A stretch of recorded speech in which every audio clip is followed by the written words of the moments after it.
Okay, there's Harvey.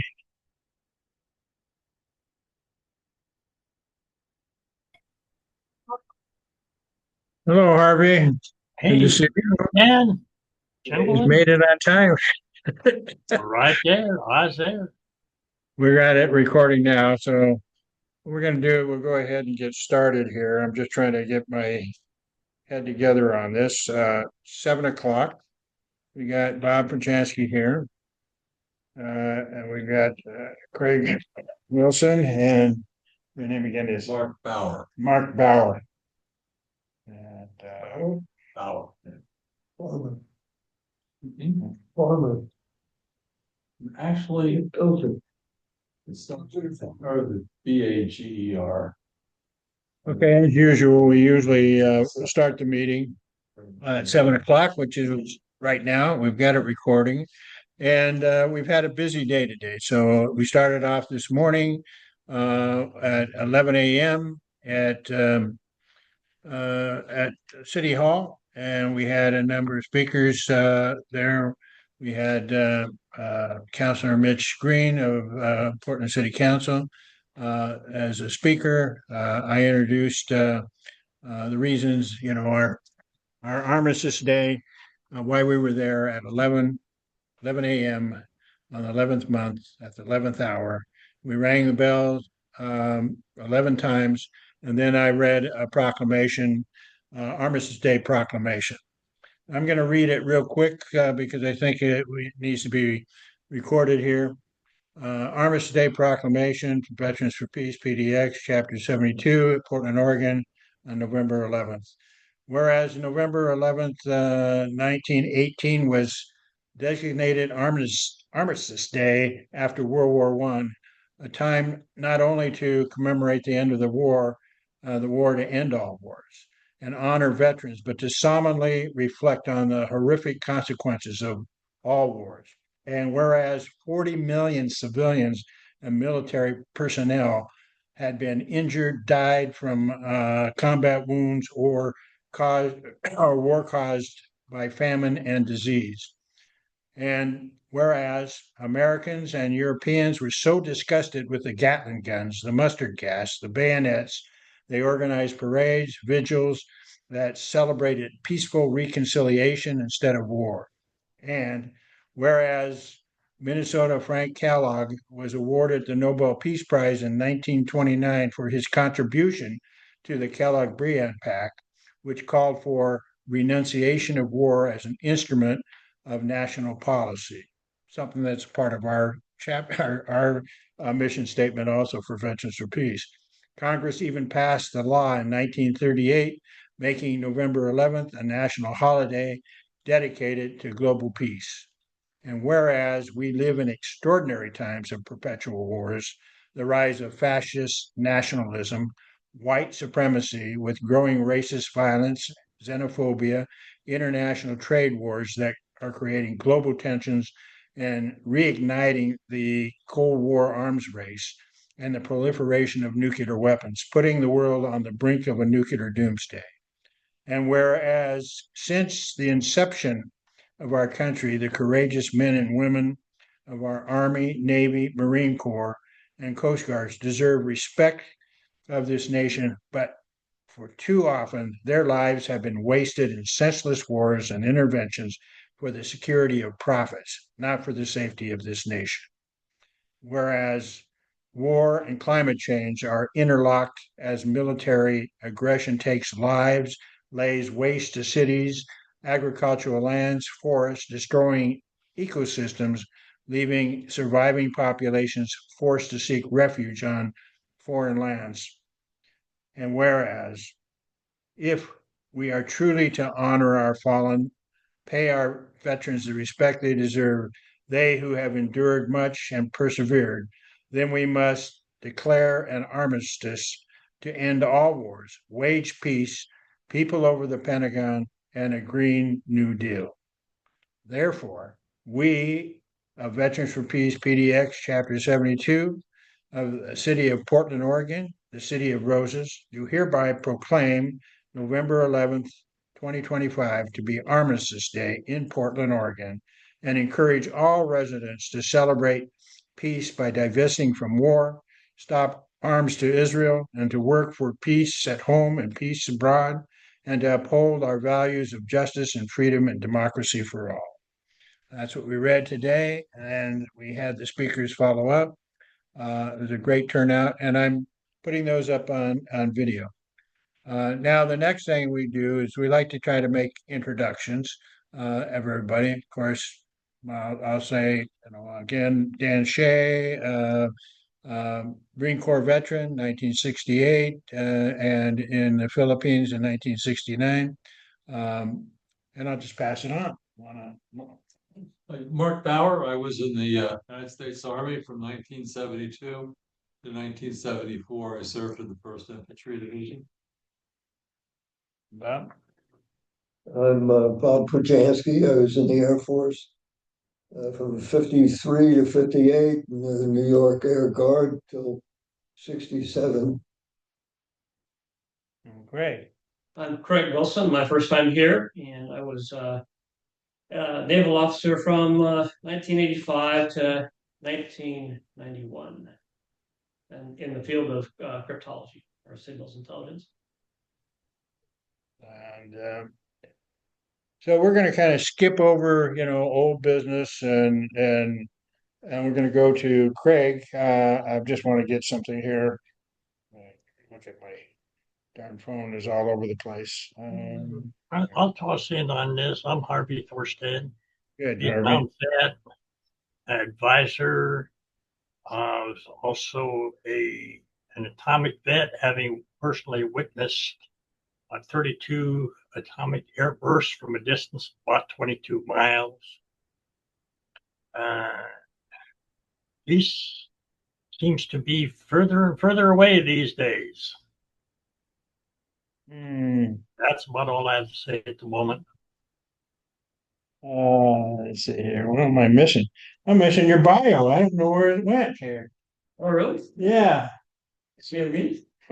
I know you sent it to me, so I sent it on email. yeah, I'm looking at my email. At the Shea. I think so. Now, let me see if it's here. I don't know why. Maybe it's in, let me see if it's in Star. You were in the service in 1953. You were in the service in 19.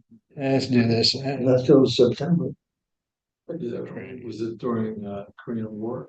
That had stopped in July. There it is. I got it. Okay. So we're going to have Craig. He's a speaker, and I met him at one of our events. That was at City Hall, wasn't it? The first event that we met? Yes. Yeah. Yes. Yeah. That where we had it was veterans who called out to challenge the National Guard being sent out. And so it was all the veterans speaking. That's where I met Craig.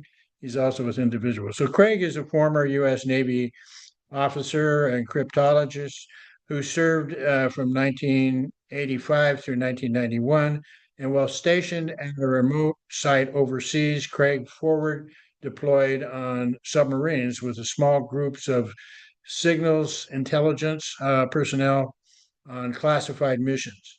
As the Cold War began to wane in the late 1980s, his focus shifted to the Middle East, including the Gulf Wars, serving in both Desert Shield and Desert Storm. After separating from the Navy, Craig completed his graduate work at the University of Washington. He then had 30 years management career in high tech, including Hewlett Packard, Intel, and Oracle.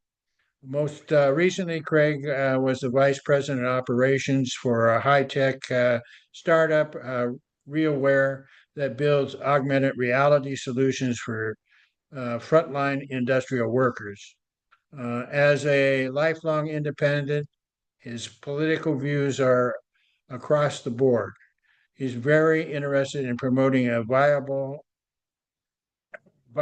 of a third party that supports the working and middle classes, protects the Constitution while rebuilding our democratic institution, supports a market-based economy with aggressive safeguards against excesses of capitalism and corruption, and established much stronger controls and accountability on military intervention. Since 2003 invasion of Iraq, Craig was viewed the presidential candidate's ability to serve as commander-in-chief is the single most important factor in securing his vote. After 2016 election, saving the Constitution becomes a high priority. You're basically saying the president wasn't available to serve as a commander in chief. Is that what you're saying? Yes. Yeah. Yeah. Yeah, that's right. No, Craig became involved in Indivisible early this year, and predominantly with PDX District 3, chapter based in Southeast Asia, and he's on the steering committee and is the treasurer of the chapter.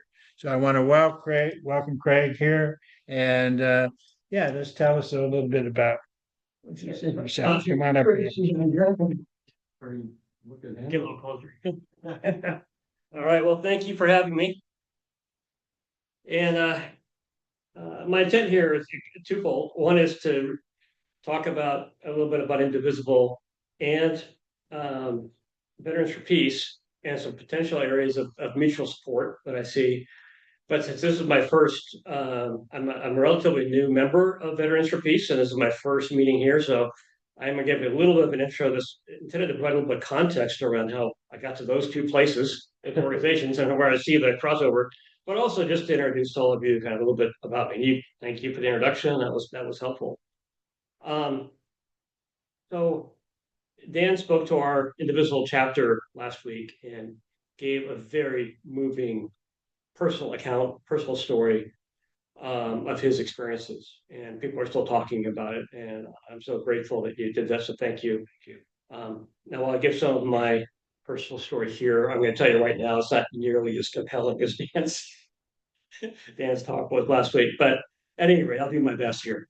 And please feel free to interject or with questions, and I really want this to be more of a dialogue than anything else.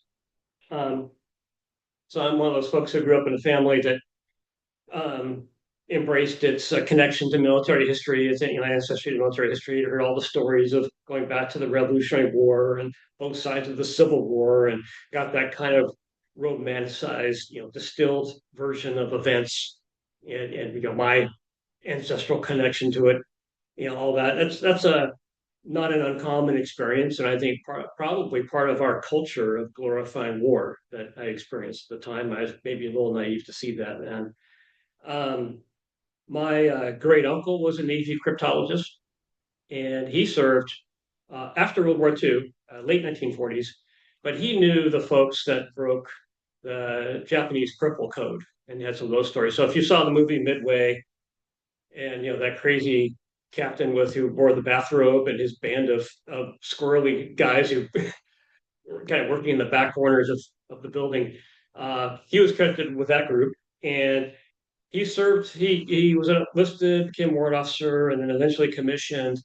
But he, towards the end of his career, he was on the USS Liberty in 1967 during the attack from the Israeli assault, which I know you're familiar with, and we talked a little bit about last week. And so, and he had some filtered stories of that as well, but anyway, that was all part of that history. So like I said, I think I had probably a romanticized view of military service. Didn't know I was headed there yet, but it's probably a pretty well instilled. In college, I focused on economics, business economics, and military history. And I in my studies, I had a couple of independent studies that merged those two interests. And so I did an independent study on the company Krupp from Germany, that was the largest armament supplier in Germany to World War I and World War II. But it was more infamously known for supplying just prior to World War I in the Balkans Wars. It supplied both sides and profited from that war immensely. And so it's kind of a precursor to future events or what we're experiencing today with war profiteering. Yeah, and they put cash into the Nazi party. Yeah, exactly. So that's just one of the things. I studied, technology diffusion into warfare. I studied the Falkland Islands War. I kind of looked at, well, what are the predictors of where this is headed based on the first use of a smart weapon, the Exocet missile that ended up disabling and ultimately sinking the HMS Sheffield. And by looking at investments that were being made by companies at the time, defense companies, as reported in their 10Qs, their SEC filings, and it was very interesting. You could see where everything was headed. That the greater investment in smart weapons, but also on the opposite, the countermeasures for smart weapons, and that whole cycle of an arms race just within that technology itself, which culminated, culminated, but it led to what we saw in the Gulf War. I mean that if they're going to buy them, they're going to use them. Right. Yeah. That's one of my favorite history professors had that comment. There's never been a weapon of war developed that hasn't been used. Yeah, that's what Nagasaki was about. That's right. That's right. So I started out my professional career in the Navy, kind of naively thinking, sure, we've learned our lessons. We must have learned these critical lessons from Vietnam. Right, I know. Feel free to laugh at that. I was a kid. I was a young, early 20s. But the experience was formative to my growth as a young adult and for my professional development, managing people in an early age. Frankly, my experience was pretty charmed. I think, completely different, I would say, from others who were actually in, some of the combat experiences that I've heard.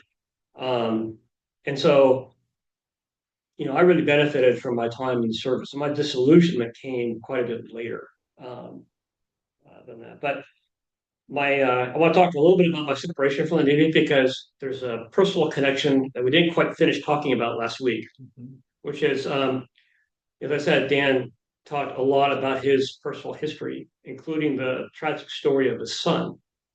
And at one point, you talked about your son having surgery by the Portland-based but world-renowned Albert Starr, Dr. Albert Starr, very innovative heart surgeon who co-developed the first artificial valve. Was one of those things that he did. But anyway, my separation from the Navy was after I got back from the Gulf War, went through my annual submarine physical, and where they discovered a heart defect, and that was my medical discharge. And I came back to Portland, met Dr. Starr, who operated me later that year. And so the point of that is, one, just finishing off that connection that we have, but the other is another aspect of how I've been charmed in my life is having access to some of the best medical support available, right? And how important that has been to me ever since. At any rate, so my disillusionment really happened with the forever worse, right? And really the lead up to Iraq.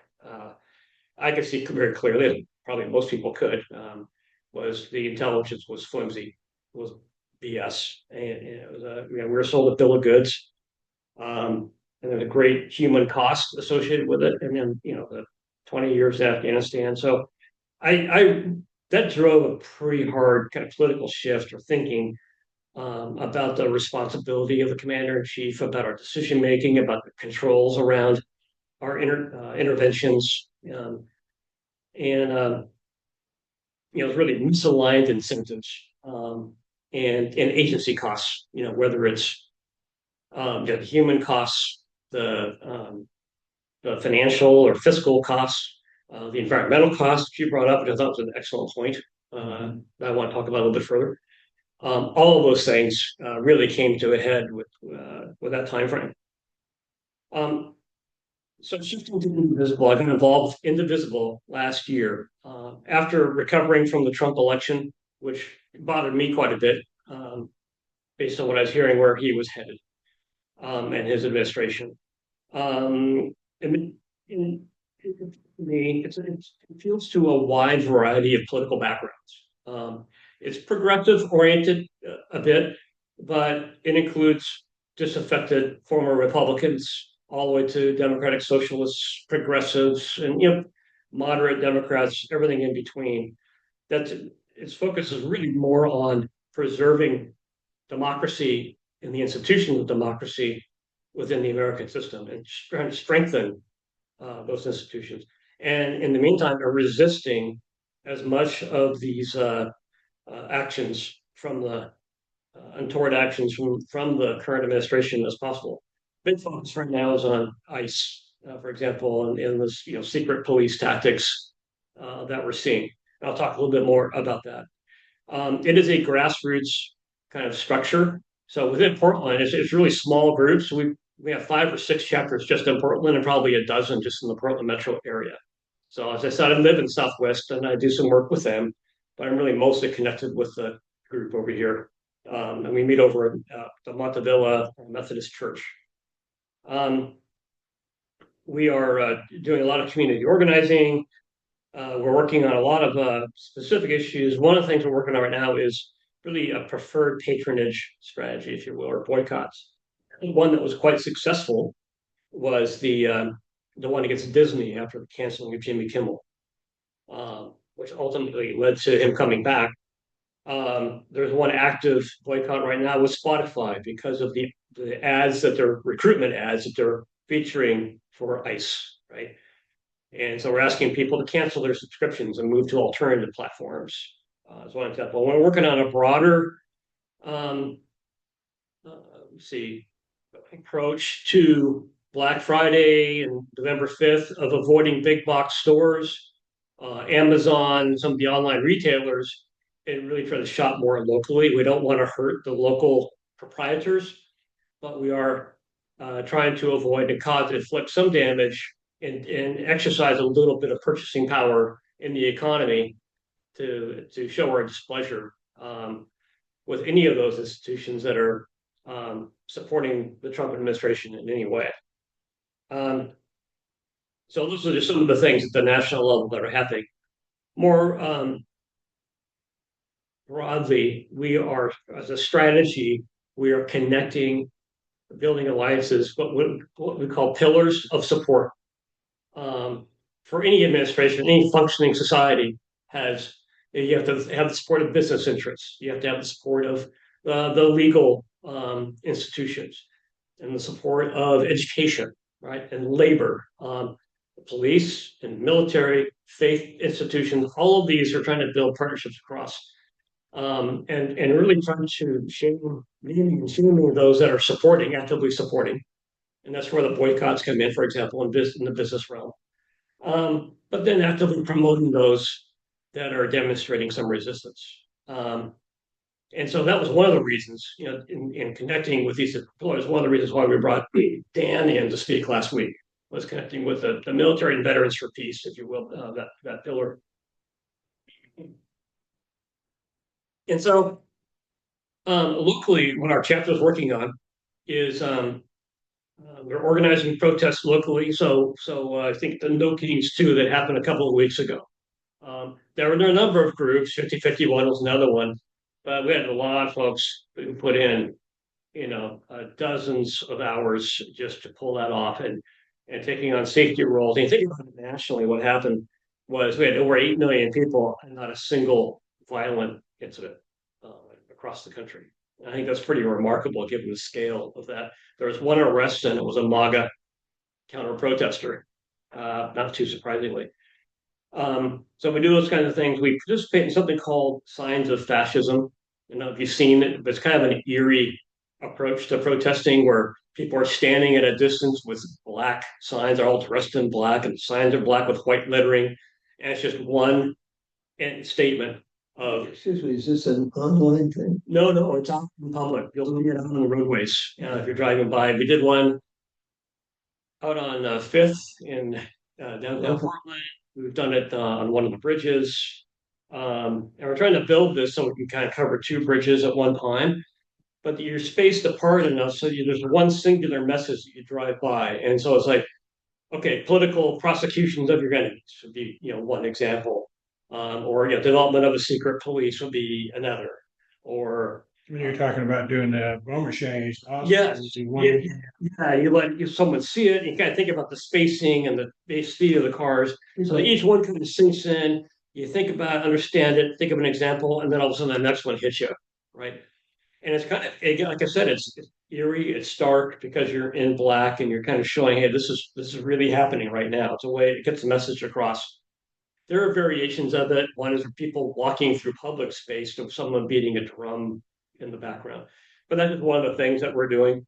Um, let's see, we do a lot uh, with respect to immigrant rights. We're working with the Portland Immigrant Rights Coalition, PERC. Yeah, we've got an active bracelet brigade, which from my standpoint, I didn't understand where this was going, but it's really taken off.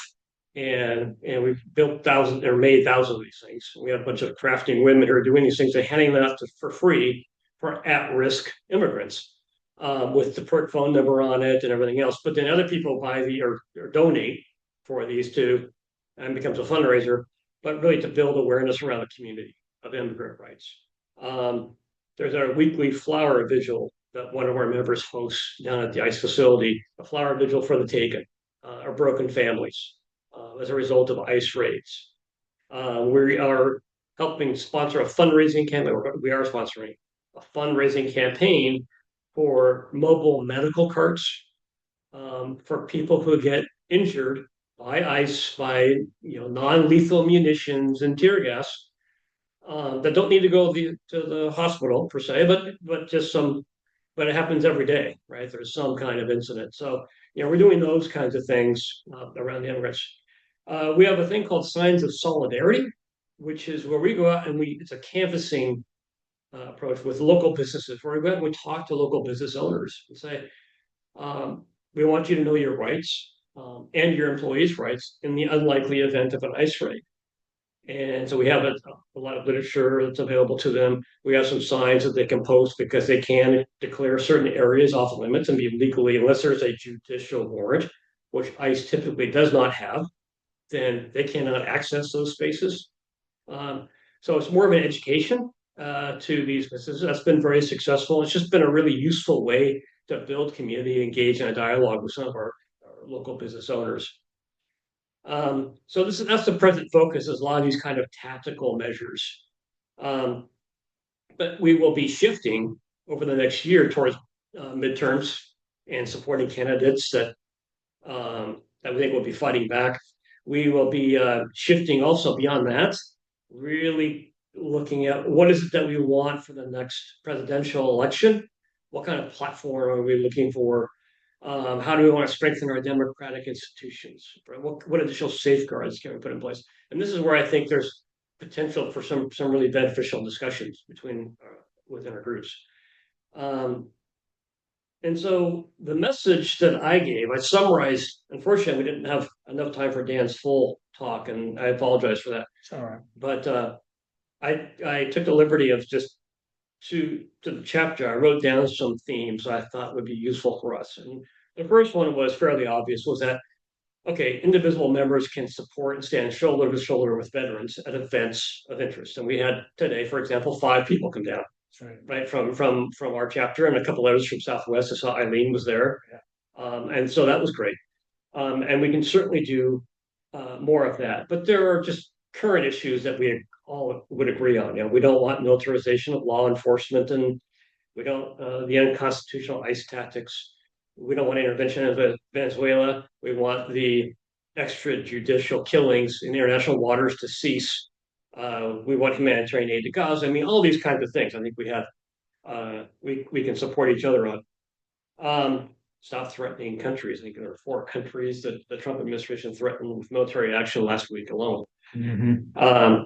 So the going there was, let's support these events that come up. And today, what I thought was wonderful. I had a few takeaways just from today. That was, Dan, you talked a little bit about our complicity in Latin America and the human right of people to seek food, safety, shelter for their families, and to come to the United States, and that we were actually complicit in some of the reasons why they choose to come here in the first place with some of our policies. Mitch Green had the excellent point or theme around thinking global and acting locally. And, he talked about, he's been criticized as a councilman for talking about these global, maybe broader issues. And he made the very clear point of, we're spending all of these funds on these military interventions and military buildup and $1 trillion, to our defense budget. Yeah, there's a direct connection to why we can't fill our potholes locally. Yeah, excellent point. And then Charlie Hansen today, so we were just talking about him, and I thought he gave an excellent talk. I'm trying to get a copy of it. But one of the things I took away from that was just we need to demand from our elected representatives to take a much stronger stand with respect to military interventions, and we don't have that today. And so anyway, those are all great things for the Indivisible folks to hear as well, because I think it just feeds future conversations. The second point that came out of that was, as we move forward, the mission of Veterans for Peace transcends the current administration, of course. And so even though Indivisible is focused on kind of opposing the current administration, we'll be shifting towards this defining what do we want the future to be? What's this optimistic future of democracy, but overall? And I think there's opportunity for us, Indivisible and Veterans for Peace, to collectively take a hard look at our history of military involvement abroad and what kind of safeguards do we want in place and how would we propose, that we move forward in a way that improves the lives of everyone. So I think that's an area. And then finally, I just think that just given your personal account of the moral injury and the human suffering that we heard, this is something that our culture we don't hear a lot about. We don't get it from the news media. We tend to vote thinking in terms of what it means to me personally on domestic issues, and we don't take into account what's happening abroad, even though they are, as Mitch pointed out, all connected. But as part of informing our worldview, we have to hear more stories. We have to be willing to hear these difficult stories of the suffering associated with armed conflict. And so, more of this kind of deep listening, more bringing in these kinds of accounts, and coming to terms with it, because that's how we champion meaningful change. Because, like it or not, this is part of the American culture, part of who we are as Americans. We're all part of it. So those are my main takeaways. And if I missed anything really critical, I'd be happy to. No, and one of the things, I mean, you guys have put together some of the largest demonstrations that we've seen in years. We had 50,000 the first time, and maybe almost nearly 50,000 the second time here. And the thing is trying to get Indivisible to put veterans' voices on the stage with them. And so I think this is what we're doing. We're building this collaboration so that we can do these things. We can hear each other's voices and add to the protest and work towards peace. We want to build a peace movement in this country. We want to build a movement that is progressive and is going to be open the doors for a real democracy in this country instead of we've had little d in this country for too long. Yeah, right. We need a big D. Right. I just want. I think too. You came in late. You guys want to each just say your name and then introduce yourself. I'm Nina. Do you want me to just say my name? Yeah, you did, and then they can get. Say again. Nina. Nina. This is Craig. I'm Mark. You want to tell them how we met and what you did? Yeah, I met him. Well, I met you at the summer. I can't remember anymore. A summer event at City Hall, and I'm trying to do bystander intervention. And actually, I was kind of starting something in South Madison to try to do that. Like I know there's like an African store and center on Gleason that's getting harassed. And so I was wanting to try to recruit people to help me kind of like, patrol at the times when a lot of the violent racists are around. But now I've been pulled back out to East County now that ICE is ramping up, and right now I'm trying to organize like getting white people on the streets where Black and brown people live, because just having all we have to do is like walk around. I did do a lot downtown, not demonstrating, but with Migrate Watch at McAdam and stuff like that. So I have experience now with bystander intervention, and I've just seen just having a couple pairs of like white socially acceptable people in the area, it like ICE and white nationalists don't really are what's the word I'm looking for? Cowards. So if there's just a couple of us around, and like I was out there all weekend, this weekend, last weekend, and I was like almost the only white person there. So I just think we could have a huge impact if we just have in neighborhoods like that, a couple people walk around, and they really need money there. Like if you're saying why you're not shopping, you can also promote like shopping at those immigrant owned or businesses that are trying to hold the community together, and where kind of like preserve a little bit of quality of life. You've been working with PERC also, right? A lot of getting the number out this summer, and I just got the number out to all the gas stations and fast food restaurants all over East County this past week, and everybody needs a number out there. I found run into like two people in all the fast food restaurants I went to, and all the gas stations, like two gas, and they're seeing everyone. They're like lookouts. So now it's like there's lookouts all on the major throughways, and they were so grateful for it. Like the thing that gave me ideas, every time I go to a fast food restaurant, the person in there has an accent. So yeah, they're all just sitting in there. Yeah, and there's not much outreach. Are they giving you, because you sent me something like an alert that come out in the neighborhood where ICE is showing up at? Are people telling you that they're showing up at this particular place? Yeah, we're seeing them. Yeah, and I work with immigrants over there, and people that are being abducted. I think they're abducting people at night. There's a lot of it happening, and yeah, it's not on the news. One person got abducted like at the gas station where I left a flyer like 2 days later. So yeah, that's what I've been up to. Thank you. What are you saying?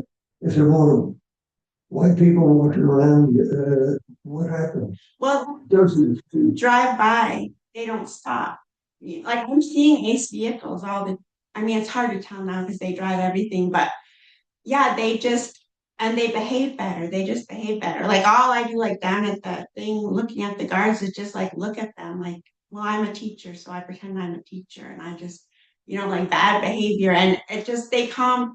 Like I've had the guards say, like basically they're gonna like beat up some of the people that are there tonight, back when they were having their nightly brawls, but like pointing to us, being like, "But you guys are good," So basically, yeah, we need, if we're just like good white people with eyes on them, just a couple pairs of eyes makes like. And the filming. I mean, you can, And we'll be ready to film. And then also, I think it will help bring more people to shop and could like save communities in a way. I think to be a savior, but it could help. I mean, you can protect the neighborhood just by walking around. Yeah. Exactly. One of the things we could talk about too is having Some common sense. Sorry. no, it's okay. Are there people positioned to give warning? One thing that we're talking about in a group is like the bracelet brigade, but having a whistle brigade that starts having whistles out to people to give signals. Good idea. No. That is a good Yeah, idea. and what the only one piece of negative feedback we heard is that some of our immigrants might be hesitant to use the whistle, just because they're calling it on themselves. But still, I think it's a way to at least alert people. And I worry about that because right now it's so paranoia, and like they're driving every kind of vehicle. Before it seemed like it was just American, heavily tinted, and now it's like they're driving sedans, Japanese. So Do we even know if they're ICE or if they're yeah, they're it could be a lot of like panic. You know, Yeah, it there was- might, that would be the thing I would worry about. Every vehicle that's leaving the ice facility is being photographed. 'Cause they're- I'm there's their- doing that. Yeah, that was too a little bit. And so I'm just wondering if there's a way for that information to become more broadly available so that when they show up in different communities, it can be recognized. Well, I'm really worried right now because I got on a chat that had like protesters on it, and I think it was like there was people on there watching, you know, and I think I like might have put a target on somebody. So I'm just, yeah, it's hard. It's just, yeah, I don't know. Well, there's one, I I don't know. remember we had, this psychologist who been very active and stuff, but she started being doxxed and, actually got threatened. And, not only threatened, they were threatening her family and she had to get off the grid, all that stuff. Yeah. Uh, I did that. Yeah, it's hard now. Like I don't meet, I just have to go to meet people because I canceled all my social media and I'm like, so every time I write something, I'm like, oh, I wrote too much. And that's what I did this weekend, you know? Yeah. And I took a picture and it like showed there's a pic, they have postings on all the light posts out there that say like, watch out for cars at night with their lights off. Hmm. So I took a picture, I posted on the chat, but it like showed my location. It's neat. I saw a car the other day that had no license plates on the back and no license plates on the front. Right. And I was wondering what the heck that was, and they seemed to be doing whatever the hell they wanted. Yeah. Is Yeah, that- I know, but Pretty common with them. watching all weekend out there, there's so many cars with license plates without them. I was like, are people doing that now? To like try to blend into iceberg, like a car pulled into where I was and it was heavy Wow, tipped that's interesting. SUV with no plates, but it was a guy who had bought the car. Usually they have something in the window. It was Oh. Yeah. it's exhausting. Uh, Yeah. Well, the DSA has an internet justice working group. Yeah, for it. yeah, Have you worked with them at all? did with them, but I found that there wasn't much action. There was a lot of meetings. Yeah, Uh-huh. yeah, and I'm more like, So Harvey, you have any questions here for people? Can't hear you. You got your mic. You gotta get your mic off. You're muted. Unmute, buddy. I turned it on. I turned it on mute. I forgot about that. No, I'm just sitting here, just soaking it all in. Nice to see you. So much action out there and trying to do what's right. And I just hope it goes well. Thank you. Yeah, we miss having you out there with us all the time, Harvey. Oh yeah, most of my time now is just on video. I don't get out much anymore. Got myself on. I tell them that about your being an atomic veteran. Oh yeah, it's Christmas Island, a couple of 100 miles south of Hawaii. 1962, went out on a super secret mission with our ocean-going tug, the USS Muncie. We set a deep water moor as a target, and it was over. Let me see, it was over 2 miles deep. As far as I know, the deepest deep water moor ever laid. And we tow a target out for the Air Force to come flying over with their planes.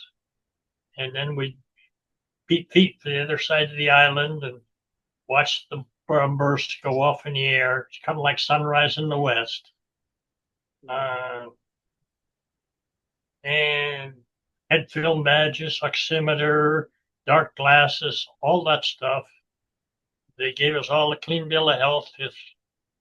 And our film badges were all checked. Well, the standards of the time were not really adequate.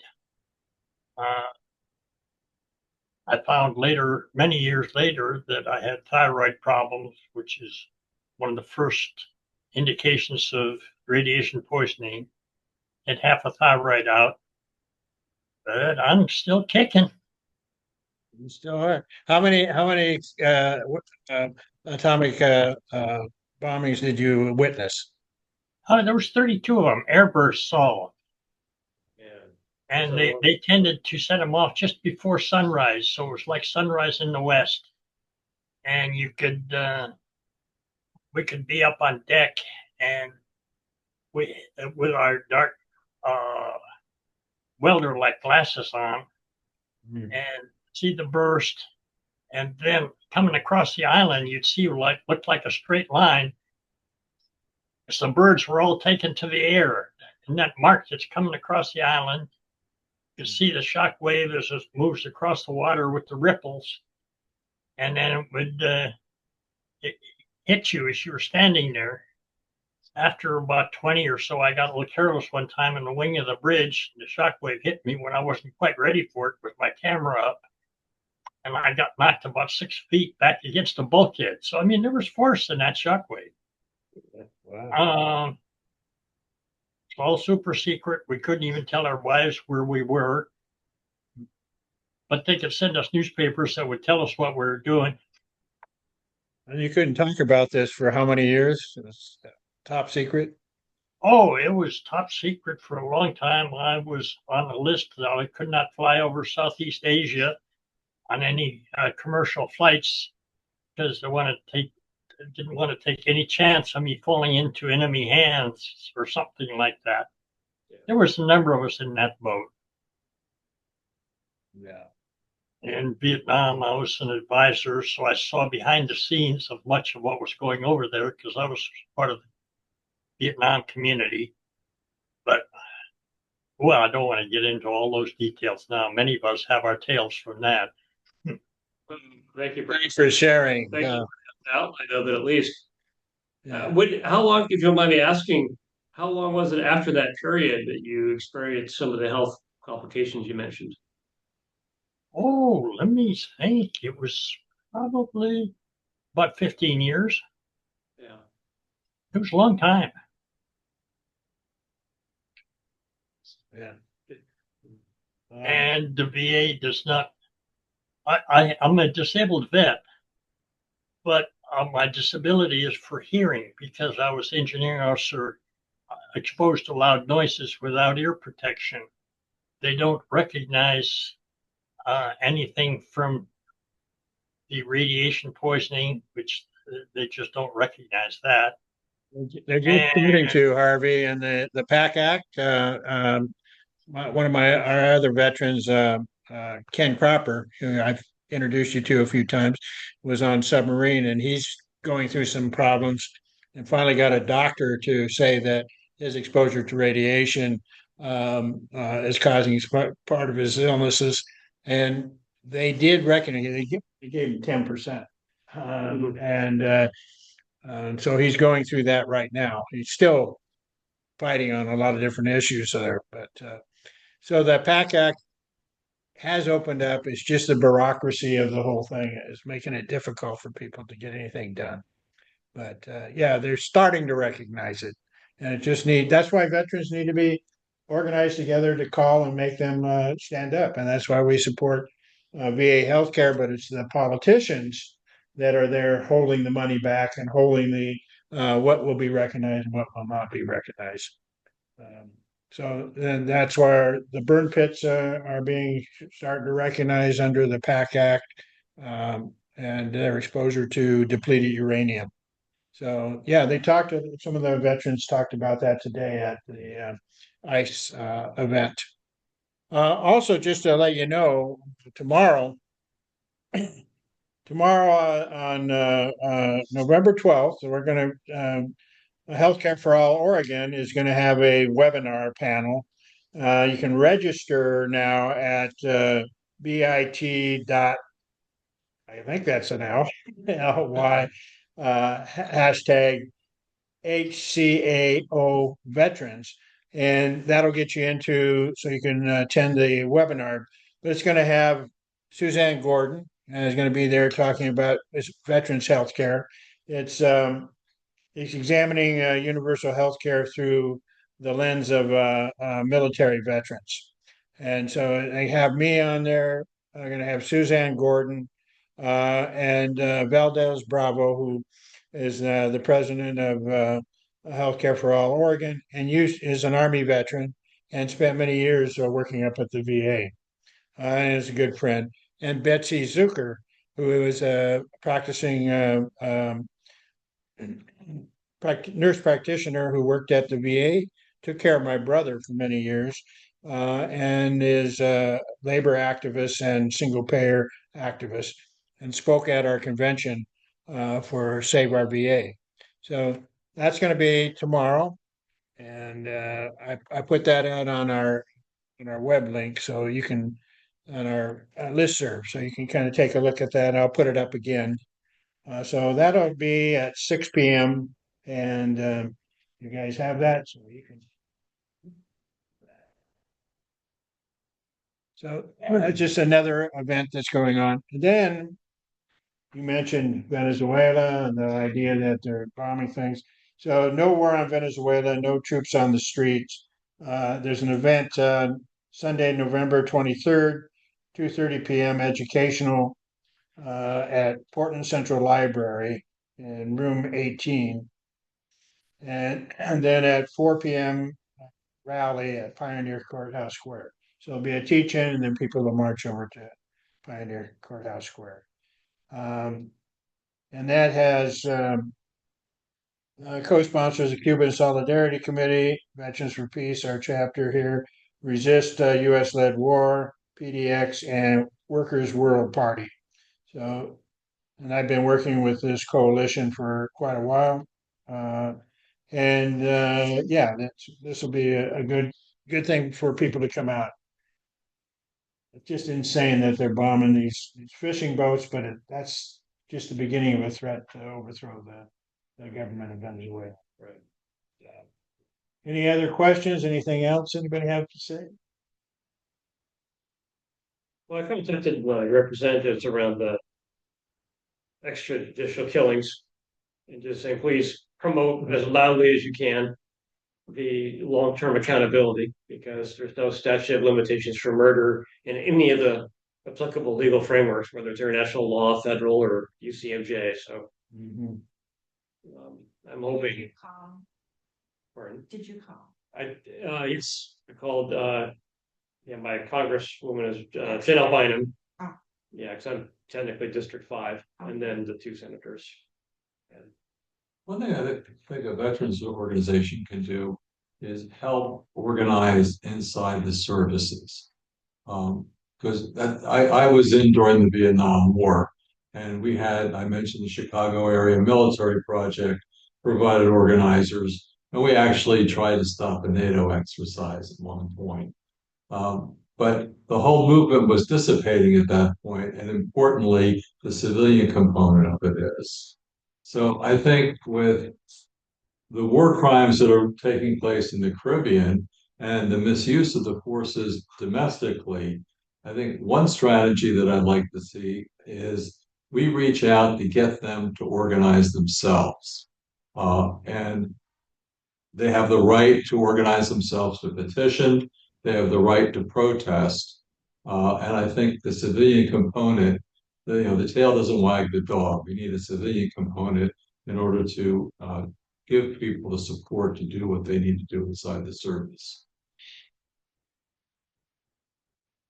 Yeah, and there's, this is what I think some of the strategy is how do we get that information to them? And, there is a National Guard post out in Clackamas area. Yeah, there is right up at 224, and Yeah, I went there once. with the code or something like that. It's called. It's out in the middle of nowhere, but Well, that's where the California Guard were. is that where they were? Just a mile outside the city limits, and I was on my way out there to go protest, and then I was advised, "Don't go do that alone."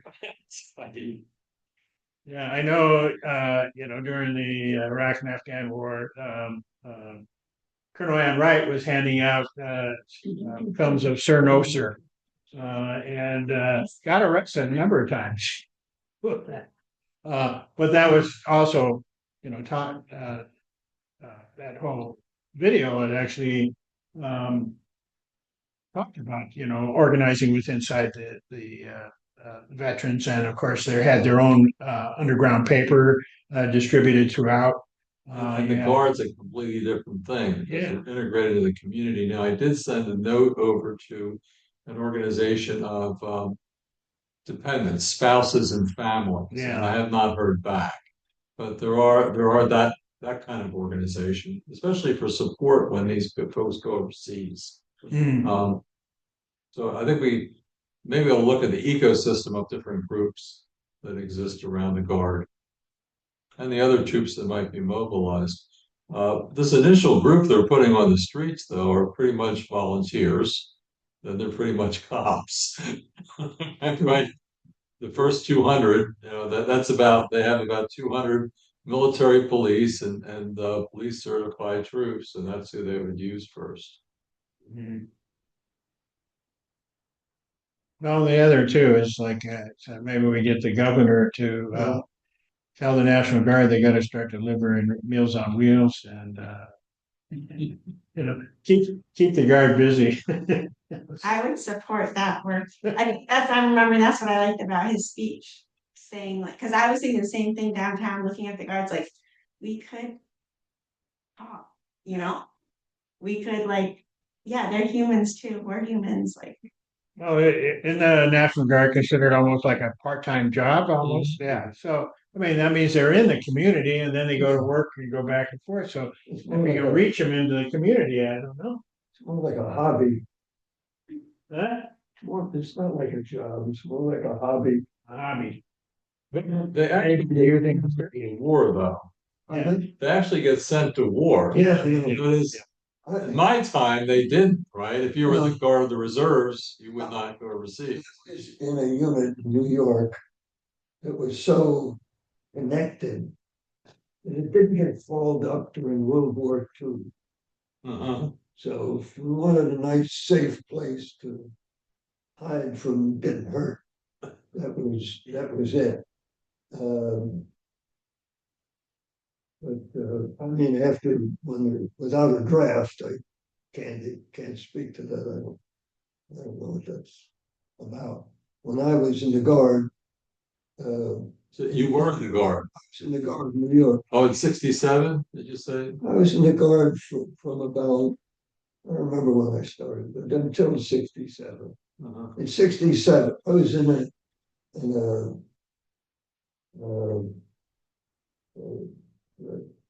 air transport unit. We had C-97, and they had us flying around in regular Air Force, military air command supply missions. You have to get your flying time if you're an aircrew member. So they have to use airplanes. You have to fly around. And instead of just making holes in the sky, they had us delivering cargo. This is in the '60s, so we flew around all over the place except in Vietnam. And then they started sending us there. But they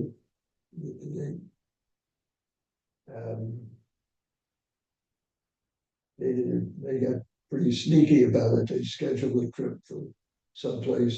I got suckered twice to go to Bangkok, and both times we were diverted to Vietnam. And then I resigned from the Guard. I was the only officer in the Guard that I knew of in my unit. The whole group was against the war. But I'm here in New York. I'm going to work every day out there 1 weekend a month, and then go fly around for a while. It was all fun. But when it came to going to Vietnam, and I saw what was actually happening there, even just in and out, the shock was so horrendous. It made me realize you can't be part of it without being part of it. So I got out. My friends that protested in '65, '66, and '67 said the whole idea of protesting against a war was just outrageous to people. Yeah. And they were just dumbfounded. What are you doing? How are you allowed to do this? And in many cases, they had to fight to get, the right to protest against the war. But at first, it was very shocking for people to do that.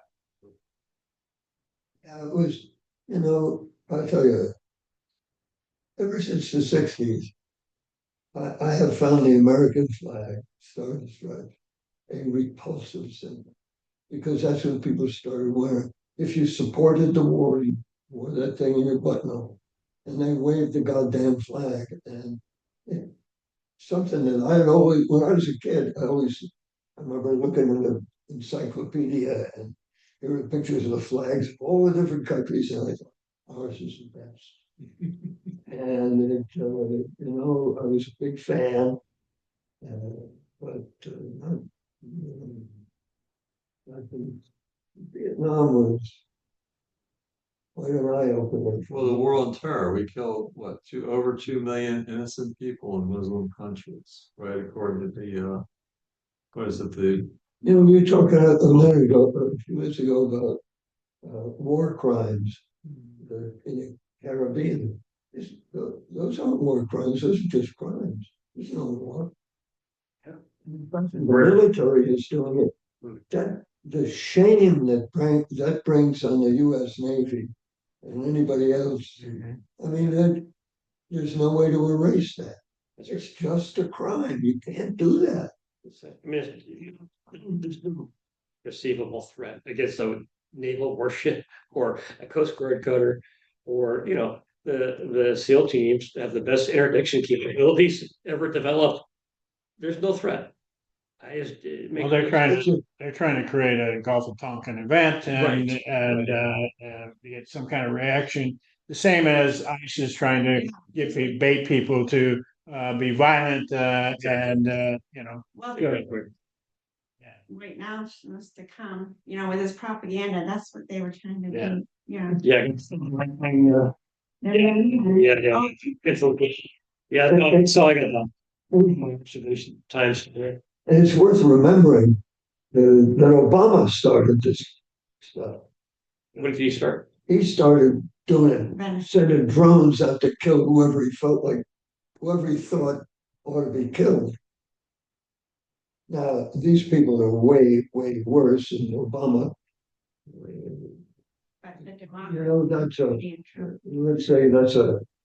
I'm sure that in most respects he's a very decent human being, but not that.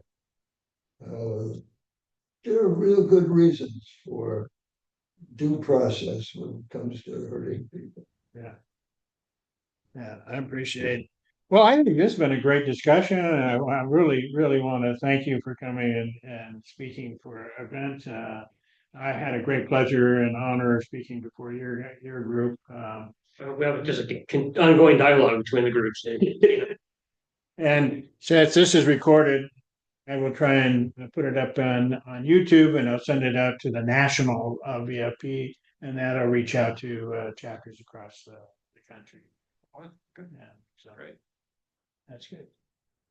Thank you. We'll call it an end. We'll adjourn today. You guys kibitz among yourselves. Rockwood. Bye. See you later, Harvey. Right, bye. I thought we should encourage people not to go down for the If it's not too late, you can take. headquarters. Okay, It comes a week late. okay. For a few reasons. One being, that's the pretext they're going to use. Trying to do something online, they say. And the other thing